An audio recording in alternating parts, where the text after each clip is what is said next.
اس حرارت کو محسوس کرتے ہوئے اپنی زندگیوں کو تبدیل کریں کہ جس کا تذکرہ میرے اور آپ کے آقا ہمیشہ کیا کرتے تھے کہ میرے حسین کی شہادت سے مومنین کے دلوں میں ایسی حرارت پیدا ہوگی جو کبھی ٹھنڈی نہ ہوگی. چڑھ جائے کٹ کے سر تیرا نیزے کی نوک پر، لیکن یزیدیوں کی اطاعت نہ کر قبول. قیامت تک کے لیے امام حسین علیہ السلام نے فلسفہ شہادت کو اس طرح سے ہمارے سامنے واضح کر دیا. کربلا فارق حق و باطل ہے. یہ آل رسول صلی اللہ علیہ وسلم کے وہ شہزادے ہیں جو راکب دوش پیمبر ہیں. سبحان یا حسین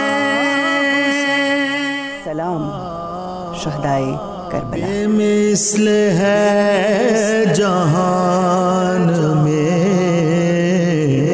کنبا حسین